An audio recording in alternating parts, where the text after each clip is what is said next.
यादव जी के किस्मत और भाग में है। अब वो कर्म वैसा करेंगे, मुख्यमंत्री लिखा होगा तो हम रोक लेंगे, आगे ही वो बन जाते। लोग हैं जिसको बिहार का कोई सामाजिक भौगोलिक ज्ञान ही नहीं है, वो राजद को चला रहा है। मान न मान, मैं तेरा मेहमान, बिना सुझाव मांगे सुझाव दे देता हूँ। तो हैसियत कांग्रेस में मेरी है नहीं, जो भूमिका कभी दी जाती है। बिहार में प्रभारी ही सब कुछ तय करते हैं, तो हमारी आवश्यकता और ज़रूरत वहाँ महसूस नहीं की गई होगी। हमारी कोई लगा नहीं होगा कि हमारी कोई उपयुक्त हैसियत है। तेजस्वी यादव जी दबाव डालें मेरे लिए, ये तेजस्वी यादव की समझ हो सकती है। तो यदि ऐसा समझ है तो ना समझी होगी। कांग्रेस अपने मजबूती के साथ अपने परंपरागत वोट को वापस ले आए तो पूरा बिहार कांग्रेस के साथ होगा, ऐसा लगता है। नमस्कार, न्यूज़ फॉर नेशन देख रहे हैं आप। मैं हूं आपके साथ धीरज सिंह। बिहार विधानसभा चुनाव को लेकर पिछले दिनों बिहार कांग्रेस की दिल्ली में बैठक हुई, जिसमें तय किया गया है कि आरजेडी के साथ तो चुनाव लड़ेंगे, लेकिन चेहरा कौन होगा ये तय नहीं है। हमारे साथ है पूर्णिया से सांसद पप्पू यादव जी। सर, आप भी चाह रहे थे कि गठबंधन में भले चुनाव लगे लेकिन चेहरे के साथ ना जाए, कैसे देखते हैं पहले जो फैसला लिया गया राहुल जी? पहले तो वो मेरी व्यक्तिगत राय अलग हो सकती है, दल के शीर्ष नेता कोई राय लेंगे ना, उसमें ना मैं कहीं आता हूँ, ना मेरी कोई हैसियत है, ना मेरी कोई राय पूछने की भी ज़रूरत नहीं है। राजनीति में व्यक्तिगत राय अलग हो सकती है। मैं सामाजिक और बिहार के राजनीतिक परिवेश को जितना समझता हूँ मैं किसी की आलोचना नहीं करता हूँ। अब तेजस्वी यादव जी के किस्मत और भाग में है। अब वो कर्म वैसा करेंगे, मुख्यमंत्री लिखा होगा तो हम रोक लेंगे, आगे ही वो बन जाते, नहीं बन पाए। फिर कोई नया हनुमान हो जाएगा, पहले अगला हनुमान हो गया तो बन जाते। तो वो तो तेजस्वी यादव जी जब इस तरह से चुनाव लड़े हैं, तो लालू यादव जी की राजनीति बिल्कुल अलग थी। अब लालू यादव जी की तो राजद है नहीं, ना राम जतन बाबू हैं, शिवानंद हैं, ना जगता बाबू हैं, ना कोई बाबू हैं, बिल्कुल सब अलग हैं। आप इसको समझिए। तो नए लोग हैं जिसको बिहार का कोई सामाजिक भौगोलिक ज्ञान ही नहीं है, वो राजद को चला रहा है, गाइड कर रहा है। राजद की स्थिति ये है कि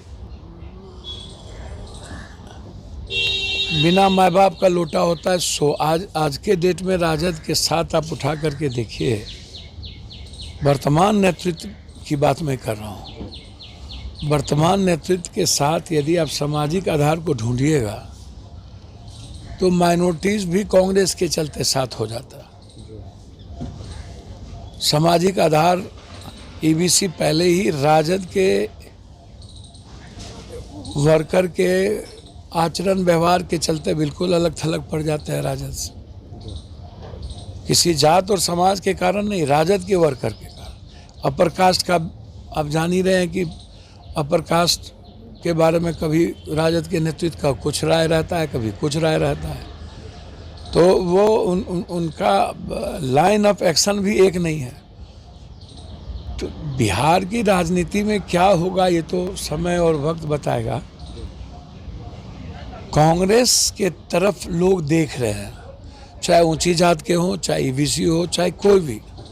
कांग्रेस यदि मजबूती के साथ अपने संगठन को, जिस तरह प्रभारी लगातार संगठन पर काम कर रहे हैं, संघर्ष कर रहे हैं, तो कांग्रेस अपने मजबूती के साथ अपने परंपरागत वोट को वापस ले आए तो पूरा बिहार कांग्रेस के साथ होगा। ऐसा लगता है ये तय करना कांग्रेस का जिम्मेदारी है। वो उसमें अब गठबंधन तो है ही, कांग्रेस हमेशा गठबंधन का सम्मान करती है। तो वो तो आगे क्या निर्णय लेंगी वो तो ऊपर वाले लेंगे, उसमें मैं कहीं।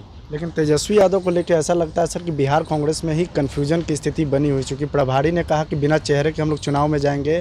पूर्व प्रदेश अध्यक्ष अखिलेश सिंह का कहना है कि आरजेडी चूँकि बड़ी पार्टी है तो तेजस्वी यादव का हक बनता है। अब देखिए, अखिलेश बाबू नेता हैं, मैं उन पर कोई टिप्पणी नहीं करूँगा। उनकी व्यक्तिगत राय उन्होंने अपनी बताई, जैसे मैं भी अपनी व्यक्तिगत राय देता हूँ, अखिलेश बाबू भी अपनी व्यक्तिगत राय बताए। लेकिन आज के डेट में कांग्रेस के प्रभारी ही कुछ बोलने के लिए उपयुक्त है। मुझे नहीं लगता कांग्रेस के प्रभारी के अलावे हम लोग के बोलने से कुछ होना जाना है। चाहे मैं कोई बात कह दूं, व्यक्तिगत राय हो सकती है, हम एक सुझाव दे सकते हैं। मान न मान मैं तेरा मेहमान, बिना सुझाव मांगे सुझाव दे देता हूँ। तो हैसियत कांग्रेस में मेरी है नहीं, जो भूमिका कभी दी जाती है तो मैं उसको निभा लेता हूँ। जैसे अभी बिहार में पटना यूनिवर्सिटी का चुनाव हो रहा है, तो जो भूमिका दी गई है उसको निभाता हूँ, शरीर मन तन धन से निभाता हूँ। जहाँ भी जो जिम्मेदारी दी जाती है उसको मैं निभाता हूँ। एक सवाल है सर कि पिछले दिनों बिहार कांग्रेस की बड़ी मीटिंग बुलाई गई, उसमें आपकी उपस्थिति नहीं हुई, जिसको लेकर लगातार सवाल पूछा जा रहा है। देखिए, वो कांग्रेस को मैंने कई बार कहा हूँ कि कांग्रेस बड़ी पार्टी है, कांग्रेस तय करती है क्या करना है क्या नहीं करना है, और प्रभारी को तय करना था तो प्रभारी बता सकते हैं ना कि उसमें मैं कहाँ हूँ क्या नहीं हूँ। प्रभारी जी को हम अच्छा नहीं लगे होंगे कि वहाँ मीटिंग में रहना चाहिए या नहीं रहना चाहिए, क्योंकि आज के डेट में बिहार में प्रभारी ही सब कुछ तय करते हैं। तो हमारी आवश्यकता और ज़रूरत वहाँ महसूस नहीं की गई होगी, हमारी कोई लगा नहीं होगा कि हमारी कोई उपयुक्त हैसियत है ना। तो वो तय तो वो करते हैं, राजा हैं वो, हम रंग हैं। तो इसीलिए उसमें मैं कुछ नहीं कह सकता हूँ। आपको झारखंड विधानसभा चुनाव में जिम्मेदारी दी गई, दिल्ली विधानसभा चुनाव में जिम्मेदारी, आपको दुख है कि कांग्रेस की बैठक में नहीं बुलाया गया? देखिए, एक बात समझिए, मैं पूजा तो करने के लिए राजनीति करता नहीं हूँ। बिहार में दुनिया से आप पूछिएगा किसी से, तो बिहार के 13.5 करोड़ लोगों ने बिना किसी जात धर्म के, आप किसी से पूछिए, मैं हर घर का एक बेटे के तरह एक अच्छे मैं स्थापित हूँ। मुझे ना जात धर्म आता है, ना जाति की बात मैं करता हूँ। राजनीति में जाति को गाली दे के राजनीति करना पड़े तो ऐसी राजनीति छोड़ना मंजूर करूँगा। आखिर राजनीति में हिंदू मुसलमान करना मंजूर हो तो मैं छोड़ दूँगा, मैं राजनीति नहीं करूँगा।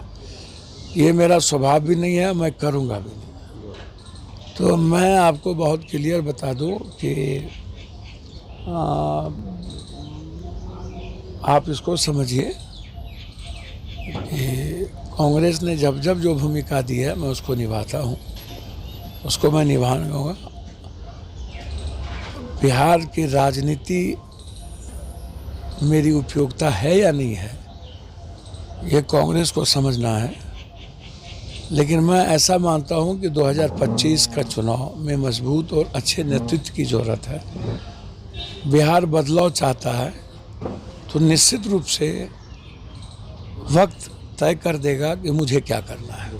आखिर में एक सवाल है कि आपको लेकर जब प्रभारी से पूछा गया कि पप्पू यादव की जिम्मेदारी क्या होगी, तो उन्होंने कहा कि बीजेपी के खिलाफ जो लोग भी खड़े हैं उसके संबंध में गठबंधन दल से बात करें। तो आपको लगता है कि आरजेडी के दबाव में भी कांग्रेस आपके लिए निर्णय? कांग्रेस तो किसी के दबाव में आती नहीं है। अब प्रभारी जी क्या बोलते हैं क्या बोलेंगे वो तो प्रभारी जी जाने, मुझको नहीं पता। AICC ने तय किया था दिल्ली के चुनाव में मुझे कैंपेन करना है। GS जनरल सेक्रेटरी तय किए थे कि मुझे झारखंड में कैंपेन करना है। पार्लियामेंट्री बोर्ड की बैठक में मुझे एज ए एसोसिएट मेंबर बैठक में जाने का मौका मिलता है। तो उसके बाद क्या तय करना है वो तो जब मैं पार्लियामेंट्री बोर्ड के बैठक में जाता हूँ और लगातार कांग्रेस के हर कार्यक्रम में उपस्थित रहता हूँ और एसोसिएट मेंबर आज तक हूँ, तब भी मेरे बारे में तय करना है तो ये तो दुविधाजनक बात है।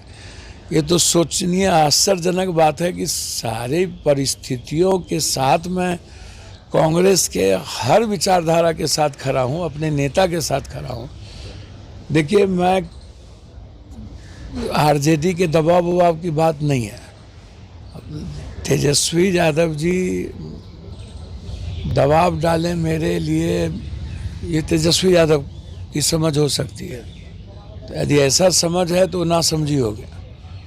मैं तेजस्वी यादव का विरोधी नहीं हूँ और तेजस्वी यादव जी को कल मुख्यमंत्री कांग्रेस और गठबंधन बनाए उसका भी विरोधी नहीं हूँ, लेकिन चुनाव लड़ने के तरीके क्या होंगे और बिहार कैसे एनडीए को हराएगा इस पक्ष का मैं आदमी हूँ और आगे भी रहूँगा और आगे भी अपनी राय देता रहूँगा कि कांग्रेस मजबूत और सही तरीके से चुनाव लड़े और कांग्रेस के नेतृत्व में चुनाव हो, ये मेरी व्यक्तिगत राय है। गठबंधन के साथ हो, नेतृत्व कांग्रेस करे, मुख्यमंत्री जी तेजस्वी जी बाद में हो जाए, मुझे कोई आपत्ति नहीं है। चलिए, तो बहुत बहुत धन्यवाद। यह पूर्णिया सांसद पप्पू यादव जी। दिल्ली से न्यूज़ फॉर नेशन के लिए मैं धीरज सिंह।